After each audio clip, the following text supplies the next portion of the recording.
Hey, salut tout le monde, c'est TechDams pour une nouvelle vidéo et aujourd'hui on va parler de la nouvelle mise à jour d'iOS 16.5 qui est sortie sur votre iPhone il n'y a pas si longtemps que ça. Et du coup je voudrais en parler, j'ai pu un peu la tester et puis je vais vous dire mes ressentis, les nouveautés, certains réglages à changer ou à modifier pour que vous n'ayez pas de problème et bien d'autres trucs à savoir la batterie, les performances et du coup mon avis si vous devez mettre cette mise à jour ou pas. Donc déjà, si vous comptez faire cette mise à jour ou si vous l'avez déjà faite, il y a quelques réglages à changer, à modifier. Donc déjà, vous allez accéder à vos informations dans les réglages et ensuite vous allez appuyer sur iCloud. Il y a pas mal de gens qui ont eu des problèmes avec iCloud et du coup, je vous conseille à tous de faire ça. Vous allez descendre tout en bas et puis vous allez désactiver, accéder aux données iCloud sur le web et ensuite réactiver cette option. Il y a plein de personnes qui ont eu des problèmes de synchronisation avec cette nouvelle mise à jour et du coup je vous conseille à tous de faire ça et sûrement vous allez avoir beaucoup moins de problèmes au niveau des synchronisations iCloud. Autre chose qui est aussi assez importante, c'est au niveau des mots de passe Wi-Fi. Il y a eu des gens qui ont eu des problèmes, donc si vous en faites partie, je vous conseille à tous de réinitialiser vos réglages réseau. Donc pour cela, il faut aller dans Général, ensuite transférer ou réinitialiser l'iPhone, vous allez appuyer sur réinitialiser et ensuite réinitialiser les réglages réseau. Attention par contre, il faut que vous vous souvenez de tous vos mots de passe Wi-Fi parce que comme ça va réinitialiser, vous allez devoir remettre tous les mots de passe Wi-Fi que vous utilisez. Donc faites attention à ça pour tous ceux qui ont un problème au niveau de vos mots de passe Wi-Fi. Pour ce qui est des nouveautés, c'est pas une version aussi garnie que la version d'iOS 16.4, mais on était par exemple censé avoir un enregistrement et capture d'écran via Siri, mais malheureusement cette fonctionnalité qui était au tout début d'iOS 16.5 dans la version bêta a été enlevée dans la version officielle, donc ça c'est dommage. Il y a aussi, si vous allez dans vos réglages et fond d'écran, un nouveau fond d'écran animé qui est vraiment plutôt stylé. Donc vous allez devoir appuyer sur ajouter un fond d'écran, descendre un petit peu vers le bas et puis vous allez dans la section Pride ou LGBT en fait, c'est pour la communauté LGBT, vous avez un tout nouveau fond d'écran qui est animé, qui est vraiment bien fait. D'ailleurs, si vous comptez mettre des commentaires irrespectueux à propos de ça, s'il vous plaît, ne le faites pas sur ma chaîne, je ne tolère pas du tout ça. Mais en parlant du fond d'écran, il est vraiment très bien fait. Selon moi, c'est un des meilleurs et un des plus beaux fonds d'écran qu'on a eu sur l'iPhone depuis la sortie d'iOS 16.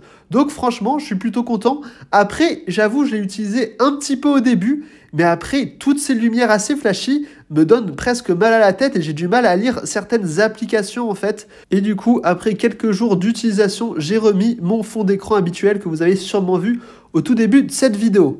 Maintenant, parlons de la version iOS 16.5 et pourquoi je vous conseille à vous tous ceux qui regardez cette vidéo, de faire cette mise à jour. Donc il y a plusieurs raisons. La première raison, c'est au niveau des correctifs et des patchs de sécurité qu'il y a eu dans cette nouvelle version. Et il n'y en a pas eu 1, 2 ou 3, il y en a eu des dizaines, environ 40 pour tout ce qui est iOS 16.5 et iPadOS 16.5. Et du coup, il y avait énormément de failles de sécurité dans plein d'endroits différents, à savoir Siri, à savoir au niveau de la Wi-Fi, etc.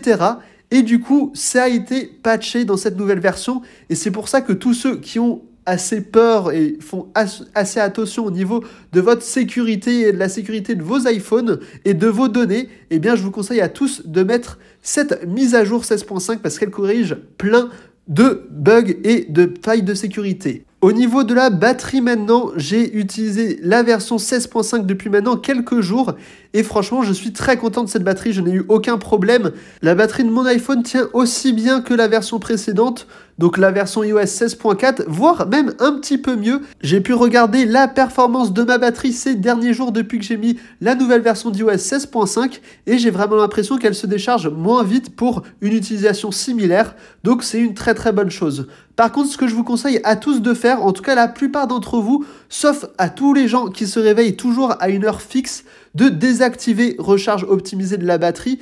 Je l'ai activé et puis franchement, ce n'est pas très bien optimisé parce que des fois, quand je me réveille, la batterie est encore à 80%, même des fois un petit peu moins, alors que je préfère qu'elle soit à 100%. Donc il y a encore quelques améliorations à faire au niveau de cette fonctionnalité. Donc actuellement, je conseille à la plupart d'entre vous de désactiver cette recharge optimisée de la batterie. Enfin, j'ai pu comparer la différence de performance de l'iPhone entre la version précédente iOS 16.4 et la nouvelle 16.5. Il n'y a pas photo, 16.4 est moins rapide que la version d'iOS 16.5. On avait un score de 1899 en single core et de 4000 en multicore, mais dans cette nouvelle version d'iOS 16.5, on est à plus de 2000 en single core et 4371 en multicore. Donc il y a une nette amélioration et franchement, ce n'est clairement pas négligeable.